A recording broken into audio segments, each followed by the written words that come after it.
So this is Roy with Kurt here at MKG Detroit. We just wanted to wish everyone happy holidays, happy Purim, happy Easter, Iranian New Year, spring equinox.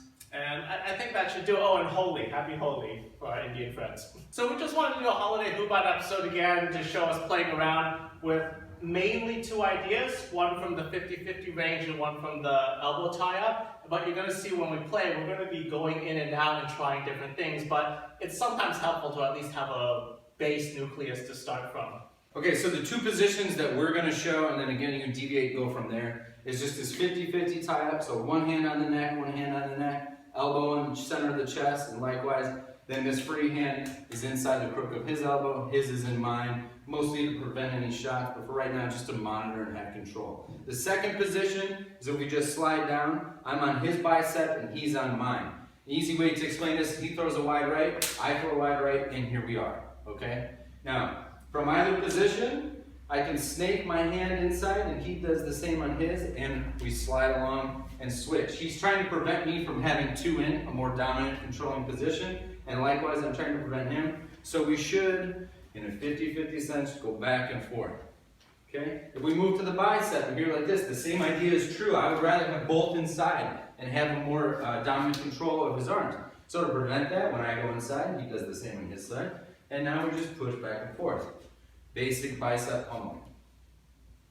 So as we go through this and we start to add different strikes or techniques or whatever it is that you've been working on, plenty of the options just include trying to punch from where you're at. So Roy's going to punch from the outside, I just slide down and go right into my bicep control. Same thing here, if I go to punch him, we go right into bicep control and we're off. From here, if he tries to punch from the outside again, that door's already closed, so he's got to go inside, right? So maybe I pin against his chest and go back up to the neck. Here, maybe he pins this against my chest, goes back up to the neck. We're back and forth now. Got just a nice flow going. Again, if I go to punch, pat, he goes to punch, bang, and we're off. If I go to punch inside, takes my neck, he goes to punch inside, here we go. Back and forth. So that's your basic generator, and definitely if you haven't done it before, you can just go back and forth, but we're going to use it as the basis for which we're going to play a little more freestyle. And this freestyle play is where we develop a lot of our reaction and coordination, where we turn an oh shit kind of technique into something that maybe resembles an actual technique.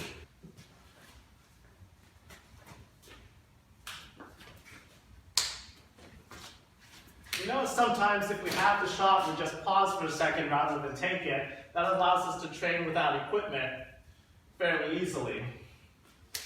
And also, I'm allowing, or he's just doing it because he's better than me, finishing some techniques every now and again so that we allow reps of actual finishing techniques into the format as well, right? So he'll do the arm drag into some kind of finish. Relatively easy for me to let him do that if we want to add further richness into this kind of format. And a good point on that is to remember, if you're doing some sort of finishing technique like this, you can go all the way to your tap positions. You can also just take the position or something that resembles it and then go right back into the game. So the point isn't to disrupt the flow as much as possible, it's to maintain it.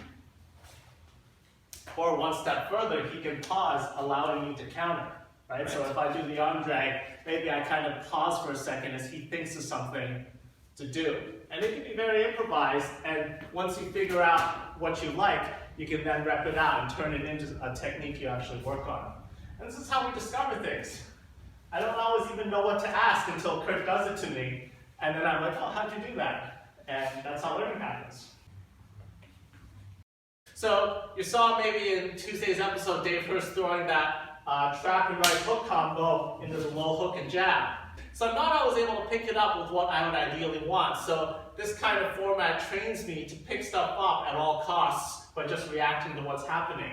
So let's say he really got that trap, right? That lost leg really got it out of the way. Well, I'm not getting this up. There's no way I'm getting this up. And if I'm not a particularly good boxer, I'm not bobbing and weaving that either. Right? It's just coming too fast relative to my capabilities. So I gotta think of something, right? So I'm gonna pick it up with the inside carry. That low hook is coming, or high hook. I gotta pick it up with something, right? So here, maybe here that straight jab is coming. Oh, maybe that becomes inside glute. Yeah, and similarly, then this platform becomes an opportunity for you to plug in whatever your art is that you train, right? So it's less about, oh, we're going to use this format, we have a baseline, I'm going to show him what JKD can do. I'm going to show him what BJJ can do, right? I'm not trying to show him anything. What I'm trying to do is, this is a little heady, but if you'll allow me, what I'm trying to do is discover for myself what can it do within kind of the melee of, oh God, we're here, there's this initial point of contact, and now there's just limbs flying around or hitting or whatever. Not everybody that you stand toe-to-toe with is going to have this whole thing squared away. A lot of it is just like that, right?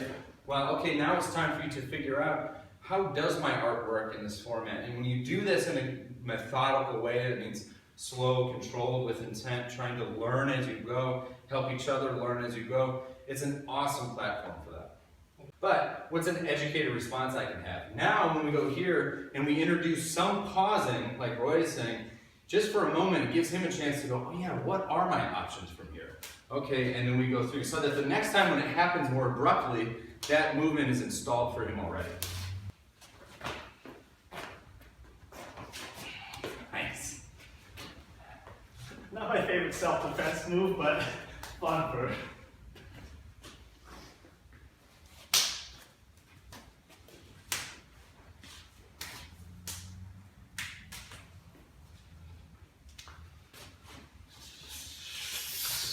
So, again, wishing you a happy everything from Roy and Kurt here over at MKG Detroit, and hope you have a good holiday, get some fun training in if you can. If not, we'll see you next week. Keep your chin down and let me striking.